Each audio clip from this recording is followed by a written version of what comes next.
Support this podcast via our Patreon and get more writerly goodness. Visit patreon.com/nanocast to join up. Welcome to NaNoWriMo Every Month. My name is J. Daniel Sawyer. I'm the author of some 20 books, 34 short stories, and numerous articles and other things, and I am your guide on this journey to use NaNoWriMo to level up to professional output levels. Welcome to The Questions, Episode 13. Sgt Mike asks, what do you do when your research sources disagree? If it isn't a subject you're an expert on, how do you know a good source from a dud? Research, one of my favorite subjects. And a much thornier and more complicated question than you might think. Of course, maybe not. Maybe that's why you asked it.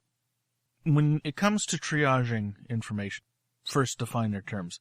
Triage is the process by which, when a bunch of people come into a hospital or a medical unit at the same time, the duty nurse decides who needs urgent care, who can wait, and who just needs to get the hell out of there. And it's done so that limited resources can be allocated in the most efficient manner or the most efficacious manner according to the philosophy of the institution that the triage is being performed for. That's triage. Information triage is the sorting that you do when you're confronted with new information. Whether it's distinguishing good sources from bad or whether it's distinguishing important from unimportant, it's the rapid-fire initial sort that you do when you get a bunch of information dumped on you. Everybody sorts information based on what they already know. So if you're learning, and learning is a way of life for you, your triage process is always going to be changing, and you're going to make mistakes. This is true in any endeavor, any domain of knowledge that you care to get into, and it doesn't matter how much of an expert you are, you will still make mistakes. Because what you know, or think you know, blinds you to contrary information, it biases you towards confirmatory information, and that's just a normal failing of human perception.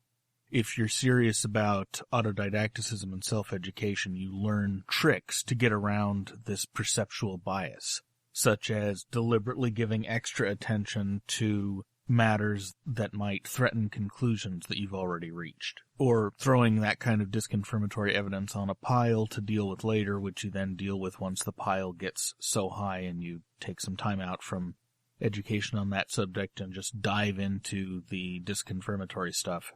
Or, if you're like most people, you pretty much ignore it and go on with your life because life's short and time is precious. But since your question is about how to tell the difference between sources that disagree on a subject that you're not very familiar with, that's a little tougher. And what to do depends a bit on what the subject is. There are some sorts of subjects in which going with the consensus is a no-fail proposition, even if the consensus winds up being overturned. And historically, scientific, technological, political consensus get overturned all the time. One major consensus usually gets overturned every generation. Every 5 or 6 generations, the whole paradigm can turn on its head, because the Western system of thought and investigation is designed to correct its own errors, or at least attempt to correct its own errors, and it does that by incentivizing contrary information more than it normally is in human cultures. That doesn't mean that we always reach the right conclusions, as the fact that we cycle through different worldviews over time sort of indicates. We've not found a worldview yet that accounts for all the available verifiable information, and we certainly haven't found a worldview that accounts for all of that, plus all the stuff that isn't quite verifiable but sure seems plausible to most people. But anyway, that gets us down into the weeds on the question of epistemology, and your question is a lot more practical. You as a writer are looking for how to pick which sources you're going to pay attention to when you're writing on a subject you don't know very well. I'm a bit of an autodidact geek, so this can take me off a whole different direction. I'll try to stay on topic. All right, when it comes to something psychological, something personal, such as, and I'll give you an example I literally dealt with last night with the new Clark Lantham book, I have one of my characters interviewing the brother of someone who was abducted as a child. The character's now 50 years old, the brother's long gone. No one ever heard from them again, everyone assumes they're dead. Now, I minored in psychology. Psychology's been a huge interest of mine over the years, and I have a good theoretical idea of how this kind of thing would work. But I happen to know somebody who was very good friends with another kid that was abducted back in early childhood and never turned up again. So I called that person and I asked them, say you're 50 years old and someone comes around asking about this. How do you react? What are the things you feel? And this person, also being interested in psychology, talked about it formally for a while before getting personal. But reading between the lines on this person's reaction, I was able to get some of the emotional meat of what I needed, and that helped me figure out where to plug it into my theoretical framework, and my psychological background could do the rest. Worked great. But if I didn't have a psychological background, I would have been doing some reading, and reading in psychology is a notorious minefield of conflicting ideas. On the scale between religion and science, it's kind of somewhere in the middle, and it's hard to sort one thing from another without empirical results to verify. So, there's a few different ways to do this, and I'm sorry I keep circling around on this, but I'm hoping it'll help. The first would be, when it's something personal and psychological, if you can, find someone who has had the kind of experience that your character has had, and talk to them about the experience if they're willing to, or read a book by someone who's been through that. And if you can, pick someone who's got sort of a similar psychological makeup to your character. If you're dealing with something that is a career issue, like violence or intrigue, for violence I would talk to different cops and military people who've been in combat, and even criminals if you got access to them, and ask them about their different experiences. Buy the drinks, get them a little soused so their tongues are loose, and listen to what they say, and be a safe place for them to talk about what they say, because normally they don't talk about this kind of thing in front of people who wouldn't understand, because people don't understand. Also, read books by people who've been through that sort of thing. And pay attention not just to the formal stuff, like on violence. Rory Miller's Violence is a fantastic place to start, because he goes into the physiology of what goes on with violence. But also pay attention to the sorts of personalities that come through, because different personalities react differently to different sorts of traumatic experiences.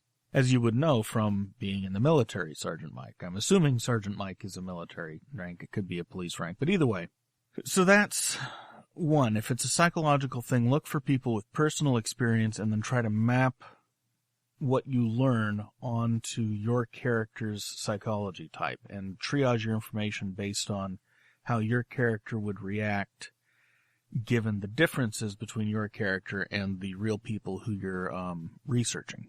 Now, if it's an empirical matter, the less of an edge case you're dealing with, the safer you are going with the established consensus. If you're dealing with something like geophysics or continental drift or biology or climatology or astrophysics, the general established consensus view is as right as you can get at the moment, unless you're writing science fiction that's deliberately saying, what if the minority view is right? Then you would want to bias toward that. But based on the way your question is worded, I'm thinking you're looking for stuff that forms the background and meat of the world.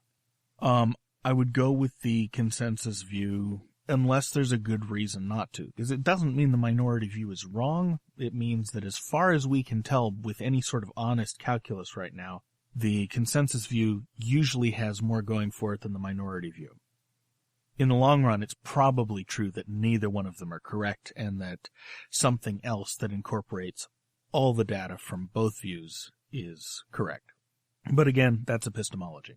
When it's something to do with history or the social sciences, here things get a lot thornier. A, because they get political. People have religious opinions about the past, about ethnology, about sociology, about gender and sexual orientation and all sorts of things. And I mean, everybody has religious opinions about these because culture is a big part of our identity, and we sort ourselves one from another based on opinions about stuff like this. So everybody you read in these subjects, consensus view, minority view, somewhere in between, everybody you read has usually got an axe to grind, and the less they seem to know about the axe they're grinding, the more likely it is that their analysis is flawed by the perceptual blindness that tends to discount disconfirmatory evidence.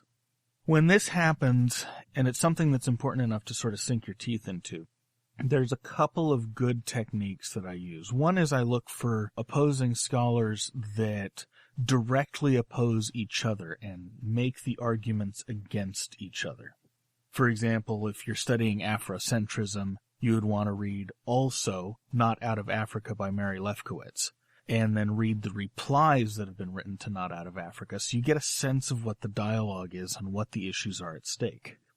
If you're wanting to develop an understanding of a scholarly dispute, that's the approach that you want to take, because it's very hard to pick your side if you're interested in doing things with some kind of accuracy. It's very hard to pick what side of a dispute you're on until you understand the nature of the dispute, not understand what the consensus view says about the minority, but understand each perspective from the inside.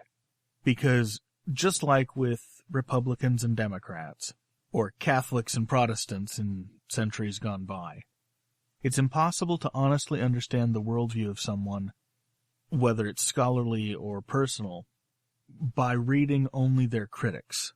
Their critics may point out weaknesses in their worldview, but critics also tend to get personal. They tend to assume that because there's this weakness in the worldview, that reveals that they have this bad character or bad faith act going on. And sometimes people do act in bad faith, but most of the time, people who are advancing their own views, they may advance them through nefarious means, but they hold them for honest means.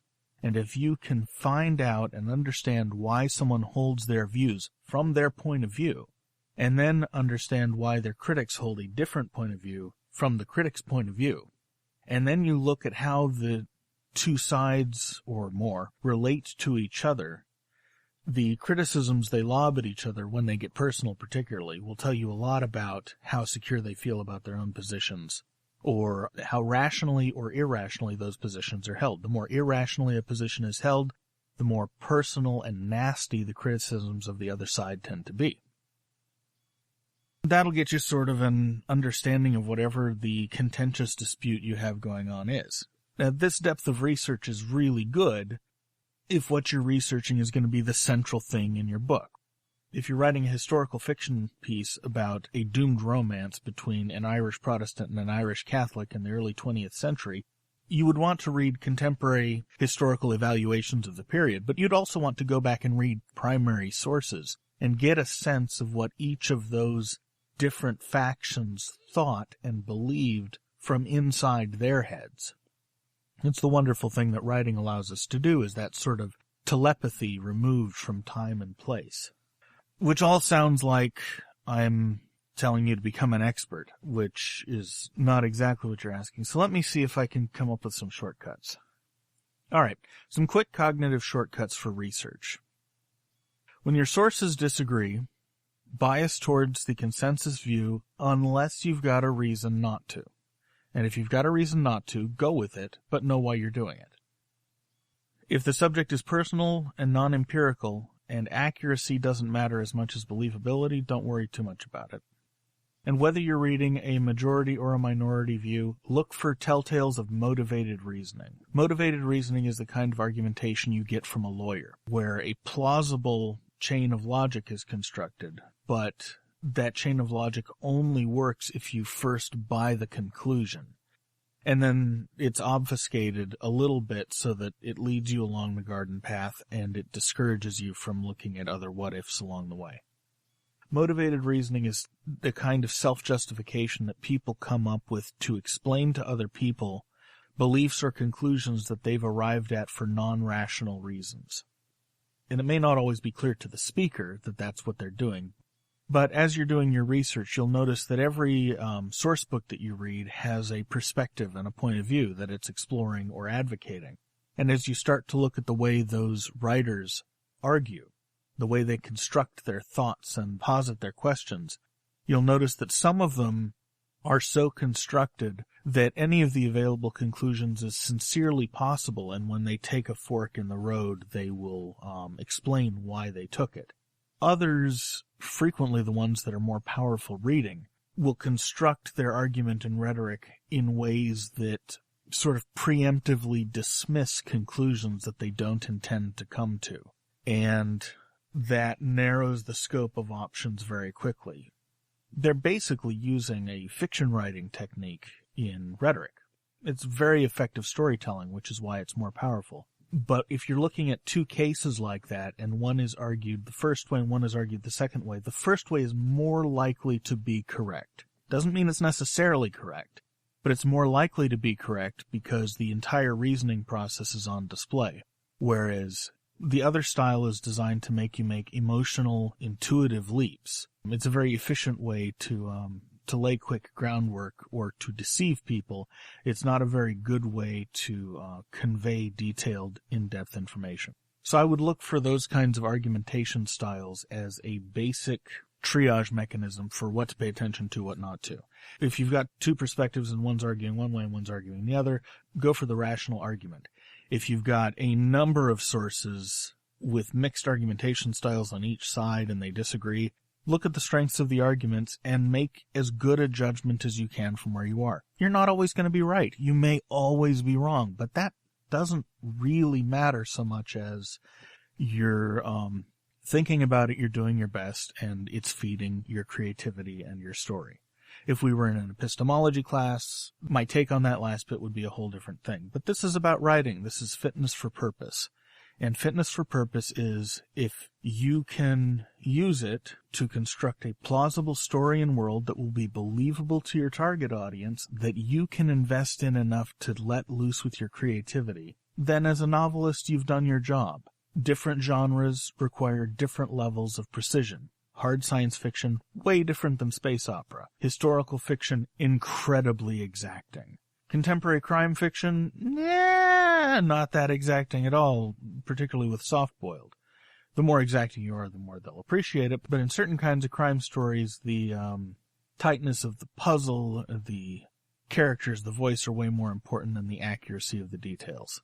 So do what you can, and your watchword is verisimilitude. And I guess I'll leave you with this. If you want to see verisimilitude on display from something I've done, pick up my story called Cold Duty. It's a historical fiction story set in Victorian England that, if you know your Victorian history, it establishes an alternate timeline, which I've never followed up, but I've got some ideas for novels in that alternate timeline. It is incredibly historically accurate because it's a period that I'm an expert in the history of. I am not, however, an expert in the idiom of the period. I can recognize when someone's got it right, I can recognize when someone's got it wrong, but I can't extemporaneously speak in period idiom convincingly. If I was dropped back in Victorian England, no matter how good my accent was, people would spot me as a foreigner like that because of my idiom. But I knew enough about the values and culture of the time that I decided to take a flyer rather than spending weeks immersing myself in Victorian literature again, because it had been 15 years when I wrote that, since I had last immersed myself in Victorian literature. Rather than going through that particularly special kind of hell, I decided to bluff my way through all the idiom based on the culture and values of the time and what I know about how idiom develops out of values and culture. So there's a lot of improv in that story of me thinking on my feet. And one of the consistently good reviews I get about it is wonderful verisimilitude, completely immersive, fantastic, wraps you in the world type of reviews. Verisimilitude is the illusion of completion and the illusion of perfection. I took a lot of shortcuts in that story, but they worked. Or at least the audience seems to think that they worked, which is all that really counts. So if you want to see an example of me thinking on my feet and sort of faking it, that's a really good one to look at. And it might help you as you figure out how to approach verisimilitude on your own, particularly if you already know Victorian England and you can see the seams in what I did. Anyway, that should do that. I was expecting this would take 5 minutes. It took a lot longer. Sorry about that, but I hope you enjoyed it, and I'll see you tomorrow.